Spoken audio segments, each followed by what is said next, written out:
ውድ ተመልካቾቼ ወደ ወላይታ የድንቅ ሀገር ቆይታችን ሰላችሁ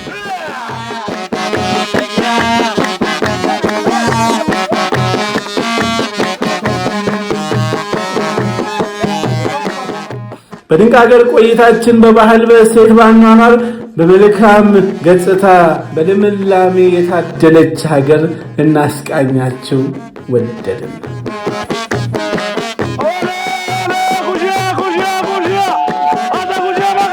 በተፈጥሮ ሀብት የበለጸገች በውስጧ 32 ብሔረሰቦችን በአንድነት በፍቅር በመተሳሰብ አቅፎ የያዘውን የደቡብ ኢትዮጵያ ክልል ዋና መቀመጫ የሆነችውን በአስደማሚ የእድገት ጎዳና ላይ የምትገኘውን ወላይታ ሶዶን ለመቃኘት ድንቅ ሀገሮች ከመዲናችን አዲስ አበባ ተነስተን ጉዟችንን ጀመረን።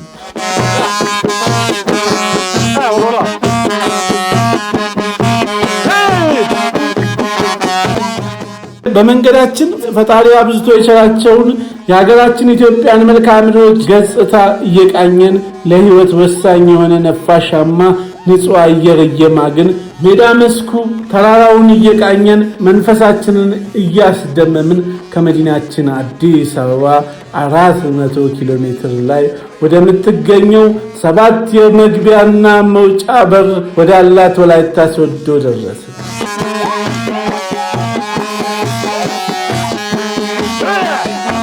ሰው ወዳድ እንግዳ ተቀባዩ የወላይታ ሕዝብ በፍቅርና በአክብሮት ከሙሉ መስተንግዶ ጋር ተቀበለ።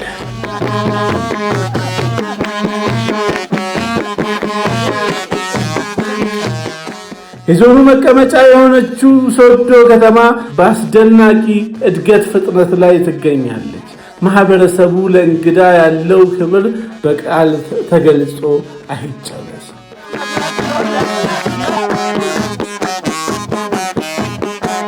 እኛም ድንቅ ሀገሮች በወላይታ ተገኝተን በሳቅ በታጀበ ድንቅ መስተንግዷቸው ልብ በሐሴት ሞልቶ በሚፈሰው ስብዕናቸው እየተደመምን በወላይታ ዞን ውስጥ የሚገኘውን ታሪካዊ ተፈጥሯዊ ሰው ሰራሽ የቱሪስት መስህቦች ልናስቃኛችሁ ከሶዶ ከተማ በቅርብ ርቀት ላይ ወደምትገኘው በአረንጓዴ እጽዋቶች ወደ ተሞላችው በርዝመት ወደር የሌለው ከሀገራችን ኢትዮጵያ አልፎ በምስራቅ አፍሪካ አንደኛ የሆነው ከላይ ከተራራው ወደ ታች 210 ሜትር እየተምዘገዘገ የሚወርዱትን መንትያ የአጆራ ፏፏቴን ለማየት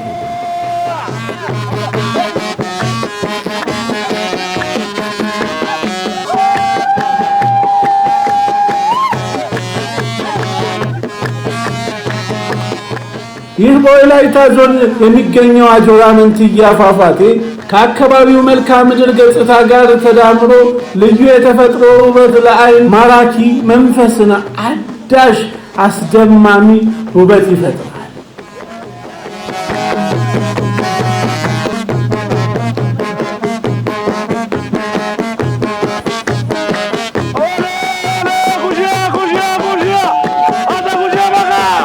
የአጆራ መንትያ ፏፏቴን ኮምኩመን ሳንጠግብ ወደ ቀጣይ መዳረሻችን ተጓዝን።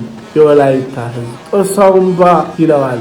ተፈጥሮ ከቸረቻቸው ገጸ በረከቶች አንዱ ነው። ከወላይታ ሶዶ ከተማ 30 ኪሎ ሜትር ርቀት ላይ ይገኛል።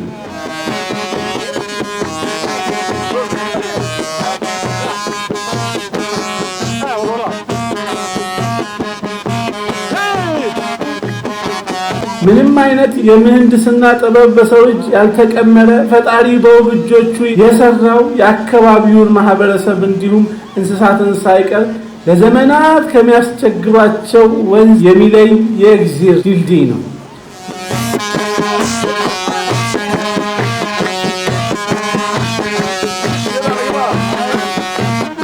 ቦታው ፍጹም ሰላም ይሰጣል። ለደቂቃ እንኳን በቦታው ላይ መገኘት ከውስጥ ፈንቅሎ በማይታወቀው የስሜት ማዕበል ይነጣል።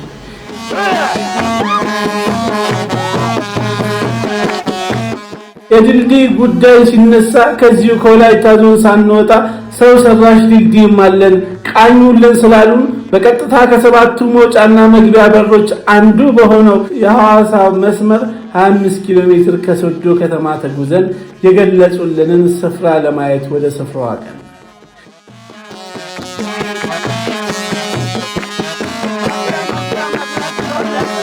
ይህ ተንጠልጣይ ድልድይ ሲሆን በቃላቸው ከተናገሩት በላይ በቦታው ስንደርስ ቀልብን የሚገዛ ምን ነው እዚሁ በኖርክ የሚያስብል ውበት አይ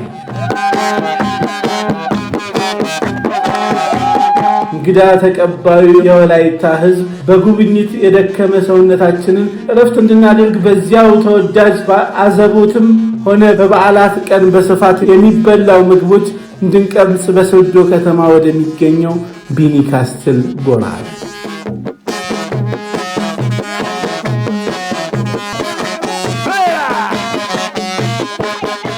ፈገግታ ከፊቱ የማይጠፋው የወላይታ ሕዝብ እዚህም ሊገለጽ በማይቻለው መስተንግዷቸው ተቀበለ።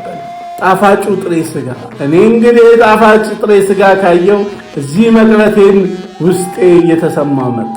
በባለሙያዎች ከተሰናዳው ንጹህ ማር የተዘጋጀ ጠጅ ጋር አቀረቡልን። ወላይታዎች ብሉ ጠጡ ለደቂቃ ካፋቸው አይጠፋም። ሰው በልቶ የማይጠግብ ይመስላቸዋል። ሁሉም እንዳይቀርብን ቤቱ ያቀረበውን ምግቦች፣ መጠጦች እጃችንን እስክንቆረጥም ድረስ አነከስ ነው።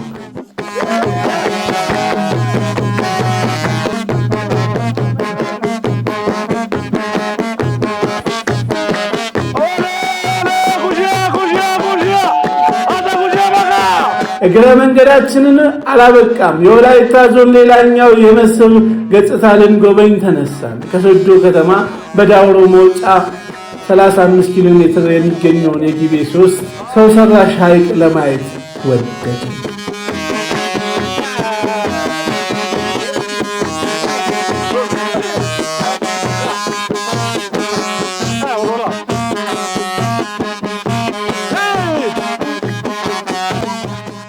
እዚያ ደግሞ ሌላ ገጽታ ነው። ይህ በሌ ሐዋሳ ሐይቅ ከፊት ለፊቱ ከጉብታው ላይ በገበታ ለሀገር የተሰራው የሃላላ ኬላ ሎጅ በውብ እይታ እያስቃኘን በተንጣለለው ሐይቅ ላይ የሚነፍሰውን አየር እየኮመከምን በአግራሞት ተሞላን። ጊቤ 3 ለእይታ ማራኪ ከመሆኑ በላይ የኤሌክትሪክ ኃይልን በስፋት የሚያመነጭ ከሀገር አልፎ ከጎረቤት ሀገሮች ለሽያጭ በማቅረብ ለሀገራችን ጥቅም እያስገኘ ይገኛል።